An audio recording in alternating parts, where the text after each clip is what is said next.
Hello, and thank you for your interest in my talk, A Blended Approach to Supporting Learners Through Online Bioinformatics Training. My name is Anna Swan, and I work in the scientific training team at EBI. First, I'd like to briefly introduce the training that is available from EBI. This is the homepage here, where you can see that we have some training highlighted at the top of the page, as well as functionality for searching and exploring our listings.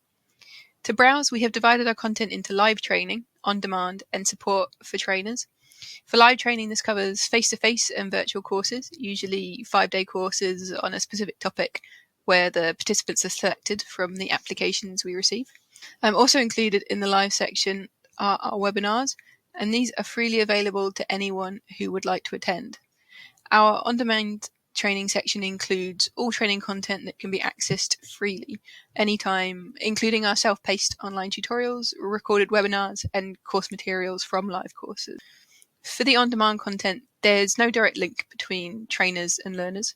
However, we do ensure that there are clear ways to give feedback and contact the relevant people for help, but this does still result in limited interactions. Last year, we updated the training website and included new functionality to help people find the kind of training that they need. In particular, a search box was added, and this hopefully is useful if you know what kind of thing you're looking for. But while doing user testing, some users requested further guidance on where to start with the learning, particularly those new to bioinformatics who were looking for more introductory materials. And so, based on this feedback, we developed an introductory bioinformatics collection of e-learning. The collection is available in our on-demand section and can be found when searching for introductory materials. You can see here the front page, which provides a brief overview of what the collection is all about and who's it for. The collection brings together a number of short, self-paced online tutorials and videos introducing topics of bioinformatics, concepts and data management, as well as a general overview of EBI data resources, but also a more specific look at a few of those resources. There's a lot of content in this collection, and we don't anticipate learners will work through it all in one session. And so, like for other on-demand content at the EBI training site, it is now possible to track progress as well as favoriting content. It can be difficult for people to learn something new in isolation. So we thought about how we could further support learners as they work through the collection. We identified a blended approach to learning. The collection itself encourages learners to work through the collection in their own time, but also has some opportunities to provide their own input and learn from that of others asynchronously. Then 2 synchronous question and answer webinars featuring a panel of EBI resource experts were also run, with the idea of these Q&A webinars that learners would work on the collection first and then come and join us and ask any questions that they may have, as well as hearing answers to questions submitted by others. The webinars were hosted with Zoom webinars, which allow a collection of questions through the registration form or during the webinar live using the Zoom Q&A box. As we ran these webinars, we came across a couple of challenges. Firstly, we could not be sure everyone was completing any or all of the collection prior to their attendance at the webinars. To help with this, we ensured that all advertising, reminder emails provided details of the collection and highlighted the need to look at it. And then during the webinar, it was also introduced. Also, despite given the opportunity to ask questions in advance, there weren't actually that many submitted, and instead a lot were asked live. To help answer more questions live, extra trainers actually joined us to answer questions by typing, particularly for questions that were more specific to an individual rather than suitable for the whole group. I wanted to give you an idea about the kind of thing that was discussed. So a lot of the questions focused on EBI data resources, such as the kind of data that's available, requests for demonstrations of how to do things, details on how to access data and to get help, as well as interpretation of data and also further tools that can be used for data analysis. But we also had questions on how to get started in bioinformatics.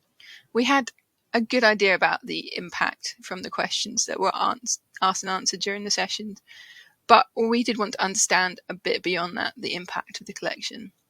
Firstly, looking at the e-learning collection that's available to access anytime. The introductory collection has been live since April 2021, just over a year now. And since then, we've had more than 30,000 page views from nearly 5,500 users. And this graph shows the page views across the time that the collection has been live. And these peaks that you can see from last year were related to advertising we did of the collection. However, looking at earlier this year, we can see that there are some bigger peaks around where the advertising running of the Q&A webinars happened. So this resulted in a lot more attention of the collection. And so not only did the Q&A webinars give an opportunity for people to ask questions and interact with us, but it also raised the visibility of it as well. In terms of registration and attendance, we had 426 registrations and 142 attendees for the first webinar, and 278 registrations and 64 attendees for the second. Then looking at feedback, we collected this in a few ways. So at the end of the e-learning collection, there is an embedded feedback form that anyone can submit. Of those who have submitted feedback on the collection, 100% rated it very good or excellent when given the spectrum of poor to excellent to choose from. And we also received some positive feedback stating that they'd found it useful in clearing up questions that they had and help them get straight into learning what bioinformatics is all about. They also provided some suggestions, such as to give more videos and more opportunities to practice what's learned. We also provided a short survey for those who attended the webinars, where 71% gave it very good or excellent, and again gave very positive feedback and an interest in actually attending future similar Q&A webinars as well, which is great to see. We also received some feedback from trainers who were on the panels, which again was very positive, partly because it was something different, but I'm also told that there was also a lot less preparation required by the speakers in comparison to usual webinars or other training that I've done for us in the past. So to wrap up, I wanted to discuss some benefits of the training team that we saw during this process. Firstly, it gave us an opportunity to hear directly from learners that we wouldn't necessarily have heard from otherwise, and particularly the questions they asked and their feedback, both on the format and the content, will help us when we come to review and make improvements to the collection and other e-learning as well. Running these webinars also gave us the chance to raise awareness of other on-demand learning that we provide, especially where other courses and recordings could be given to provide extra alongside the answers given live.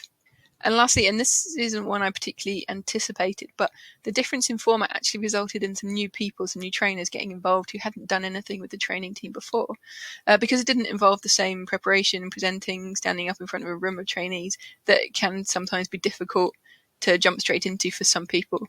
It seemed like a good first step.